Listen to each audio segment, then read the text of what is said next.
My name is Renata Voss. I'm 34 years old, and 4 years as a military intelligence officer taught me exactly how to spot an ambush. My husband texted me the day I landed from a 9-month overseas deployment. "Don't be late tonight. Mom has a surprise waiting for you." I drove straight from the base with my 1-year-old daughter, Maya, buckled into her car seat, smiling the whole way home. The moment I unlocked my own front door, the living room was packed with relatives I barely recognized, all of them staring at me like I'd tracked something dirty across the carpet. Julian slammed a piece of paper onto the coffee table and announced to the entire room that my daughter wasn't his. His mother pointed a trembling finger at the door and screamed for me to get out of her son's house. Before I could process any of it, the front door opened again and Julian's junior colleague dragged my already packed suitcases into the foyer. They thought they'd cornered a desperate, exhausted wife. They had no idea I was about to turn their comfortable, wealthy lives into a crime scene. The air in my own living room felt staged, rehearsed. I stood in the entryway still in uniform, Maya pressed against my chest. Julian, 36, a portfolio manager at a boutique investment firm, impeccably groomed, stood by the fireplace wearing a mask of theatrical betrayal, though his eyes carried a cold, calculating smugness underneath it. Beside him stood his mother, Eleanor, 60 years old, a woman who valued her country club membership and her family's bloodline above basic decency. She'd never forgiven me for choosing a uniform over becoming a quiet, obedient trophy wife. The rest of the extended family sat scattered across my sofas, watching with expressions ranging from pity to open disgust. Julian lifted a document off the coffee table like a trophy. "I had this done last week," he announced, loud enough for the aunts and uncles in the back to hear. "It's a DNA test. Maya isn't my biological child. You thought you could play soldier overseas and leave me here raising another man's kid?" A collective gasp rippled through the room. I didn't cry. I didn't drop to my knees. Years of training had rewired my brain to compartmentalize panic and prioritize assessment. I scanned the room, threat level, exit routes, who was actually a threat and who was just furniture. That's when Eleanor stepped forward, face flushed with triumphant rage. "You disgusting, deceitful woman," she spat. "You've disgraced this family. Get out of my son's house right now. You're not taking another dime from us." She lunged, manicured hands reaching for my chest to grab Maya. She thought I was a tired mother she could physically push around. She was wrong. Muscle memory took over. I pivoted, shielded Maya with my hip, and caught Eleanor's wrist mid-reach, applying just enough pressure to drop her to her knees in silent, breathless submission. "Don't ever reach for my child again," I said quietly, and the room went dead silent. I released her immediately. She scrambled back, clutching her wrist like I'd pulled a weapon on her. Julian rushed forward, red-faced. "Are you insane? You just assaulted my mother." I ignored him and walked to the coffee table, picking up the damning DNA test. It took 3 seconds for my training to unravel his whole charade. "This is fascinating, Julian," I said, loud enough to carry. "You claim you got this through my military insurance provider, but the header's printed in the wrong font, and the specimen barcode is missing the mandatory sequence. You didn't get this from a lab. You bought a template online and printed it yourself." Julian's jaw locked. The smugness drained out of his eyes, replaced by something closer to fear. Before he could invent a cover story, the front door swung open again. Paige, his 28-year-old junior colleague, struggled through it dragging 2 large suitcases. "My suitcases." She froze when she saw me standing there, unbothered. "I packed everything from the master bedroom, Julian," she said, her voice faltering as she realized the ambush hadn't gone to plan. I looked at the suitcases, then at her, then back at my husband. The picture was clear. This wasn't a sudden discovery of infidelity. It was a premeditated eviction. Julian wanted to move his mistress into my house on the very night I came home from serving my country, using a fabricated scandal to justify throwing me onto the street. Realizing his fabricated evidence was falling apart and his mistress had just exposed the coordination, Julian pulled out his phone. "I'm calling the police," he declared, dialing with shaking fingers. "Yes, I need officers at my residence. My estranged wife just attacked my mother and is threatening to take my child. She's unstable." Eleanor began sobbing on cue, clutching her perfectly fine wrist for the benefit of the relatives. They were building a case against me in real time, hoping the police would arrest me and hand Maya to Julian. I didn't wait to plead my case. I pulled out my military identification and tossed it onto the table next to his fake test. "Tell the dispatcher that Captain Renata Voss is leaving the premises with her dependent," I said coldly. "Tell them I'm removing my child from a hostile environment. If you try to stop me from walking out that door, you'll be looking at federal kidnapping charges." I turned my back on the room, walked past Paige, who shrank against the wall, and carried Maya out into the cool night air. There were no tears. Only cold, absolute clarity. As I pulled away from the curb, I could see Julian in the doorway, arrogant satisfaction spreading across his face. He believed he'd won, discarded me, kept the house, ruined my reputation in one clean move. He had no idea that 9 months earlier, days before deployment, I'd noticed inconsistencies in our bank statements and, trusting my instincts, had installed hidden, encrypted cameras in every room of that house, feeding directly to my own private server. He thought he'd kicked me into the dark. He didn't know I was about to watch his every move. Sunlight filtered through the cheap blinds of the extended stay hotel I'd booked the night before. I'd slept 2 hours. Adrenaline was still burning through me. Maya woke up hungry, and when I tried to order formula online, both my primary and backup cards were declined. Every joint account had been drained to zero. My personal credit lines were frozen. Julian was executing a textbook financial starvation tactic, hoping to break my spirit and force me to surrender custody. He forgot I'd survived worse with nothing but a canteen and a compass. I pulled a prepaid emergency card from my tactical bag and moved on. While I fed Maya her bottle, my commanding officer called. Julian had filed a formal complaint accusing me of adultery during deployment, complete with his fake test and a fabricated timeline. Under military law, that's a serious charge. He wasn't just filing for divorce. He was trying to trigger an investigation that could strip my rank, my clearance, and the career I'd risked my life to build. I had 48 hours to respond. I thanked my commander, assured him the allegations were fraudulent, and hung up without letting an ounce of panic into my voice. Julian was trying to burn my whole world down so I'd be too busy fighting for my career to look into his secrets. A sharp knock interrupted my thinking. I moved Maya out of the sight line and checked the peephole. It wasn't Julian, and it wasn't the police, it was Malik, husband to Julian's younger sister Vivian. I let him in. Malik was a brilliant forensic accountant that Eleanor and Julian had spent years treating like hired help, condescending comments at dinner, racist little jokes disguised as humor, his career dismissed as glorified bookkeeping.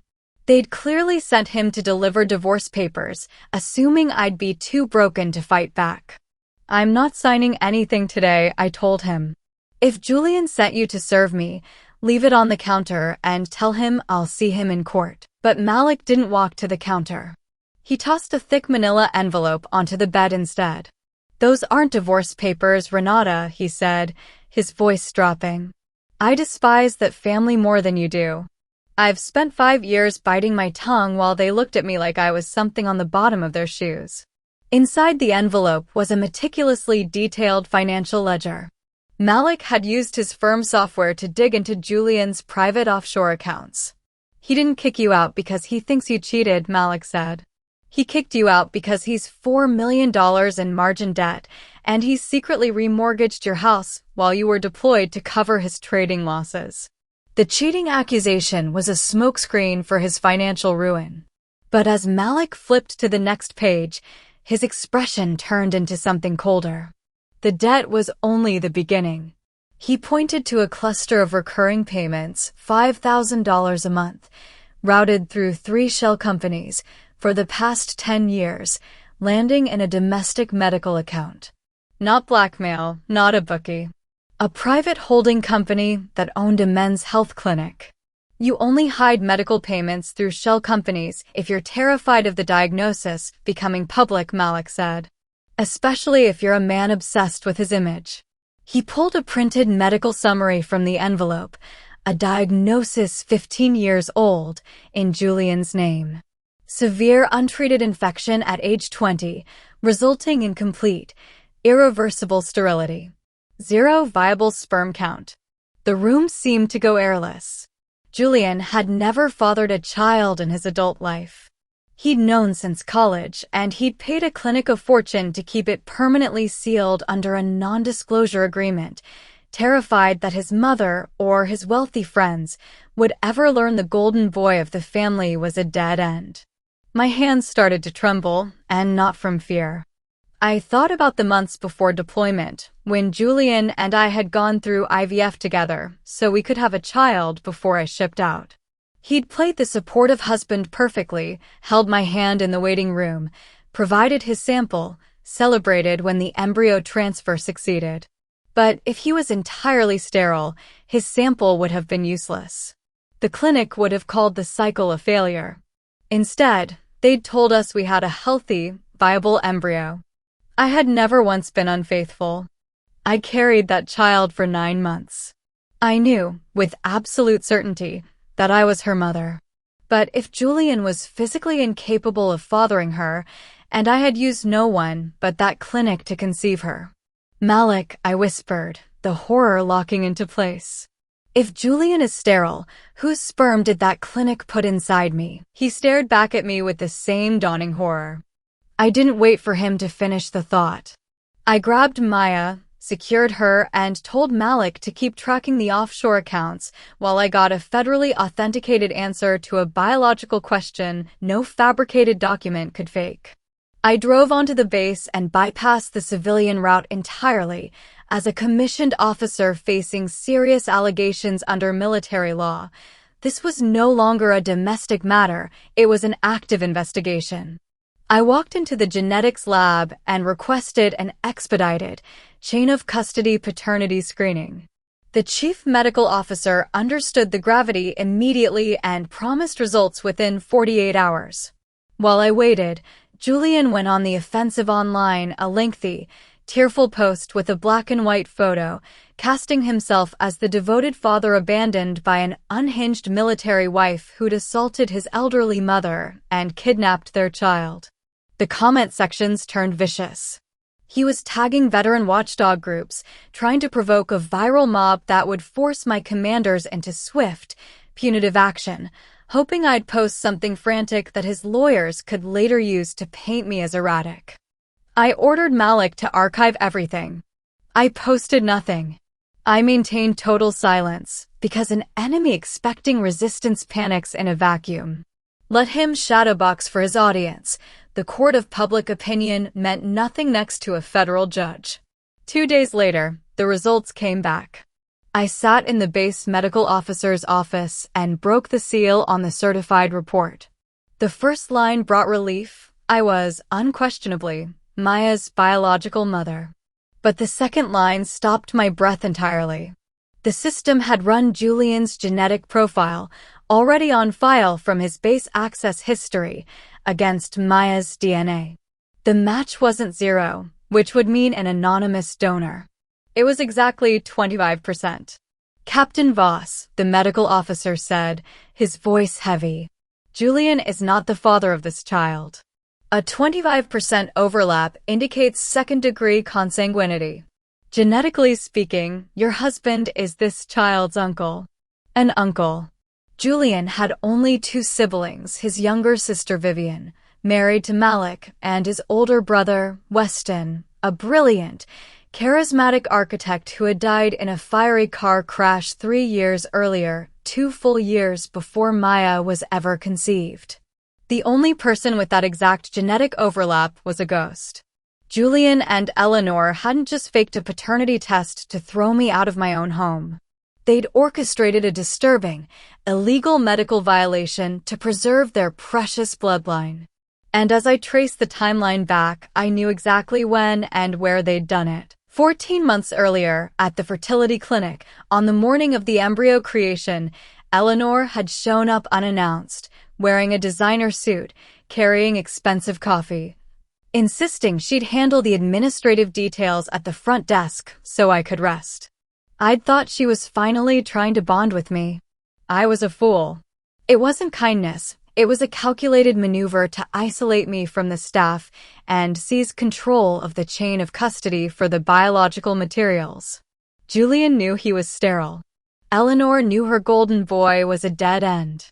To a family obsessed with bloodline, an anonymous donor was an unthinkable disgrace. But Weston, the beloved, deceased older brother, had preserved a sample at that same clinic years before his accident. They had bribed the clinic director, swapped the sample I had legally consented to use, and turned my body into a non-consensual vessel to resurrect a dead man's genetics. This was no longer a divorce. It was a criminal enterprise, and I intended to bring the whole thing down. I found Malik at the hotel, staring at his laptop in horror after I told him the truth. We didn't have time to sit with it. We had a war to run. He kept digging for the financial trail linking Julian's accounts to the clinic bribe.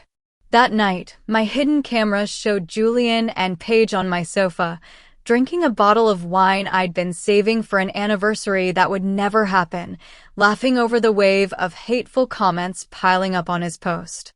They thought they'd won. A process server showed up at my hotel room door the next morning with an emergency motion filed in civilian family court. Julian was demanding emergency custody, calling me an unstable flight risk, and petitioning to garnish my military pay for child support. He believed a civilian judge would blindly enforce a claim built on a digitally altered piece of paper. I felt no panic, only the familiar, cold focus of having identified exactly where the enemy meant to strike.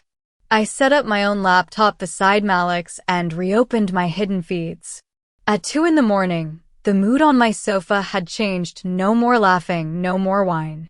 Paige was pacing near the fireplace, chewing her thumbnail.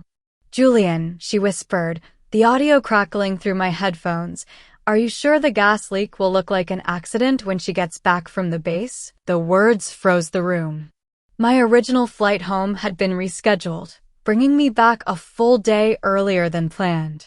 If I'd arrived on the original timeline, I would have walked into a house already filled with leaking gas. One spark from a light switch, and Maya and I would have been gone.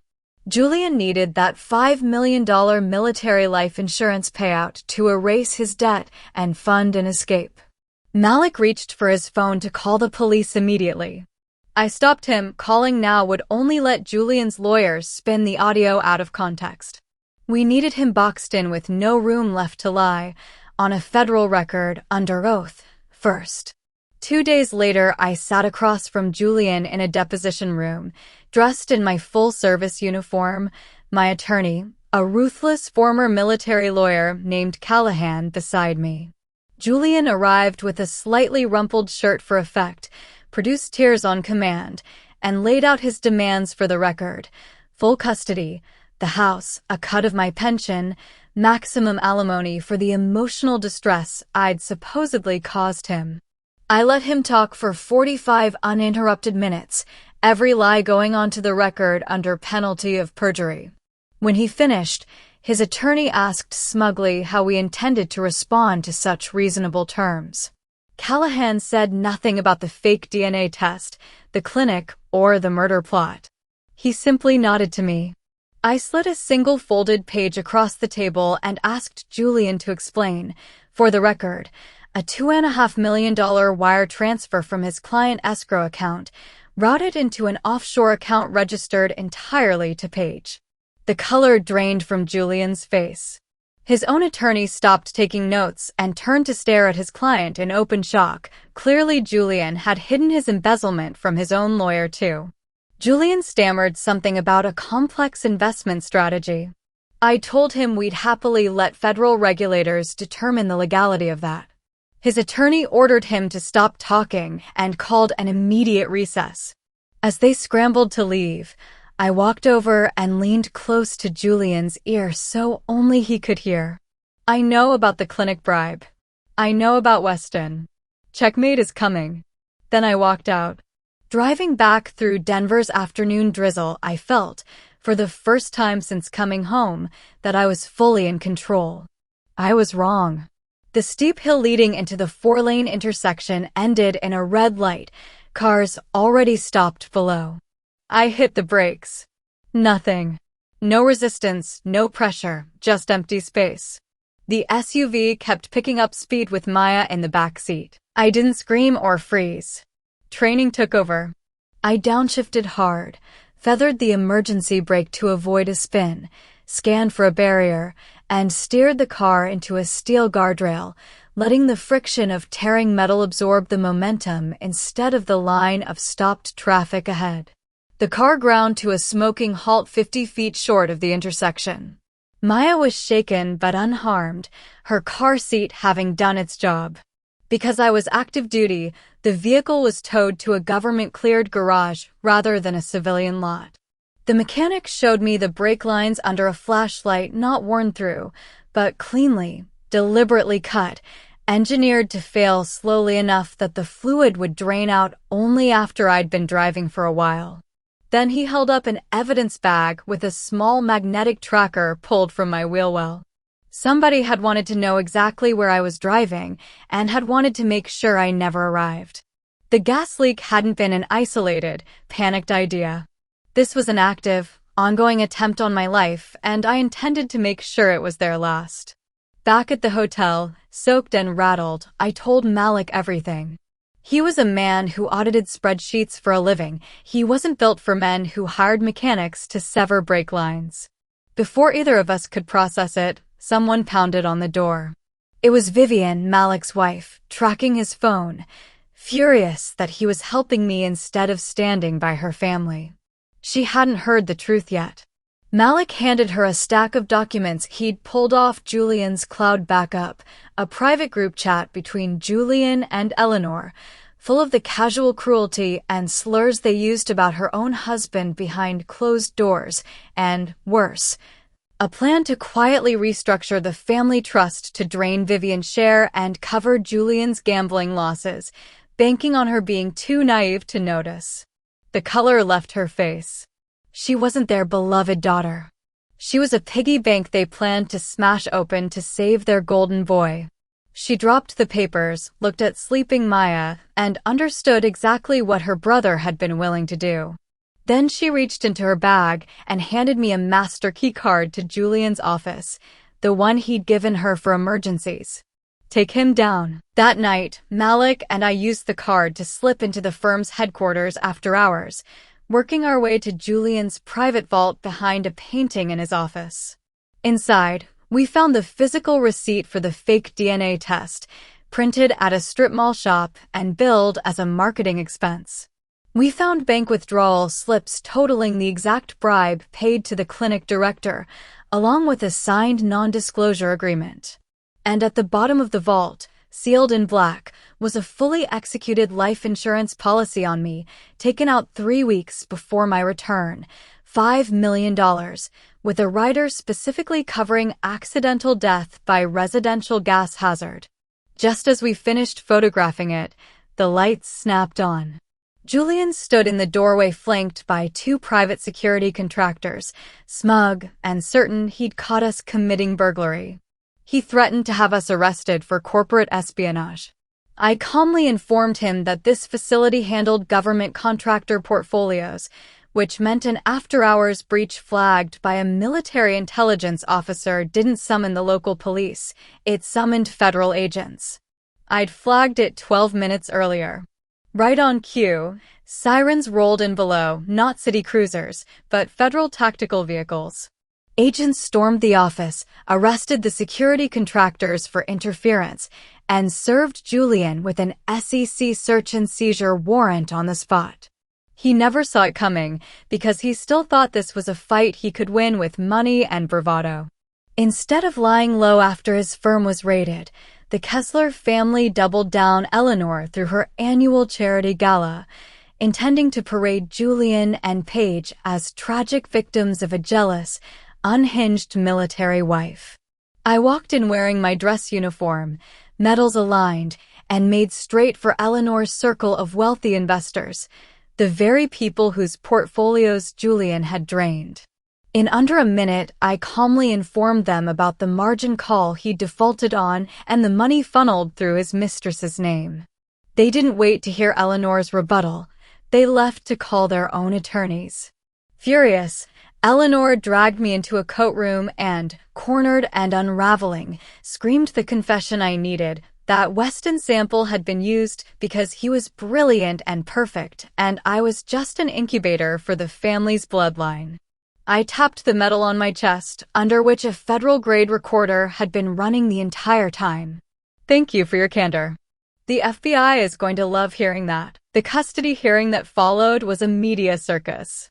Julian's lawyer entered the fake DNA test as evidence, painting me as an unstable, unfaithful soldier. My attorney didn't dispute that Julian wasn't the biological father. He agreed completely, then called the fertility clinic's director to the stand. Facing a minimum 20 years for fraud himself, the director confessed everything: Eleanor's cash bribe, the swapped sample, Weston's frozen genetics. Eleanor shot to her feet screaming that he was lying and was nearly removed from the courtroom. Then my attorney played the recording from the coat room, and her own voice, just an incubator for the bloodline, filled the room. Julian, cornered, turned on his own mother in front of everyone, screaming that he hadn't known, that she'd done it all behind his back. Eleanor stared at her golden boy in absolute horror as he threw her to the wolves to save himself, and then, under the sheer weight of watching her empire collapse, she collapsed too, clutching her chest in a genuine, catastrophic panic that had nothing to do with performance. Malik took the stand next and walked the court through the embezzlement, the offshore transfers to Paige's account, and the forged DNA test purchased for $300 at a print shop. Then I stood and told the judge exactly why my early homecoming had ruined a very different plan: a gas leak, and after that, a set of severed brake lines, and that this had never been a custody hearing. It was the unraveling of an attempted murder. The courtroom locked down. Julian bolted for the doors and was tackled by court officers before he made it past the third row. Paige, watching him hit the floor in handcuffs, dropped to her knees and confessed everything on the spot in exchange for a deal: the brake line sabotage, all of it in her own words on the record. 8 months later, at federal sentencing, Julian and Eleanor stood in prison jumpsuits, unrecognizable from the people who'd once ambushed me in my own living room. Julian was sentenced to 25 years for attempted murder, wire fraud, and perjury. Eleanor received 10 years for medical fraud and bribery. Paige, having cooperated, still received 15.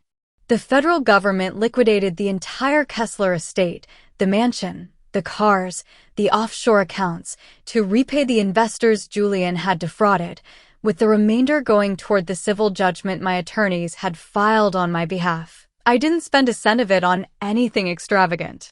I set up an ironclad trust for Maya, bought a quiet, secure home far from Denver's country club circles, and kept serving, earning a promotion along the way. Malik, finally free of a family that had spent years belittling him, opened his own forensic accounting firm and built it into a respected practice on the strength of his own work. Vivian left the Kessler name behind entirely and stood by the husband her family had always looked down on. 14 months after sentencing, a letter arrived from the penitentiary. Julian, gaunt and broken, begged to see Maya one last time, insisting he needed to leave her some kind of legacy beyond a prison sentence. I didn't intend to bring my daughter anywhere near him, but I understood that an enemy left wondering keeps scheming. I scheduled a visit myself, to close the door permanently and in person. He looked hollow across the glass, a shadow of the man who'd once slammed a fake document onto my coffee table. He begged for forgiveness, claimed he still loved us, asked to see his daughter one final time. "You don't love me, Julian," I told him quietly. "And you don't love Maya. You loved the picture of a perfect family you could parade in front of your investors. When that started to collapse, you tried to have me killed for the insurance money, with our daughter in the back seat. You don't get to sit in that cell and call yourself a misunderstood father. You'll never see her again. She's safe. Her future is secure. She'll grow up knowing she's loved, and she'll never know your name. Your legacy ends right here, in this room." I hung up the phone while he was still mouthing my name against the glass, and I walked out without looking back. Outside, the sun was blinding after the fluorescent gloom of the visitation block. Maya was waiting in the back seat, babbling happily over a plush toy. I looked at her in the mirror and smiled, a real one, for the first time in longer than I could remember, and drove away from the gates, leaving the wreckage of my enemies behind me for good. They thought they could ambush a soldier in her own home. They forgot the first rule of war: never spring a trap on someone who's already mapped your downfall. The greatest lesson of that whole ordeal wasn't tactical, it was emotional. Panic is exactly what people like that count on. Stay calm, deal in facts instead of fear, and you can take apart an empire piece by piece.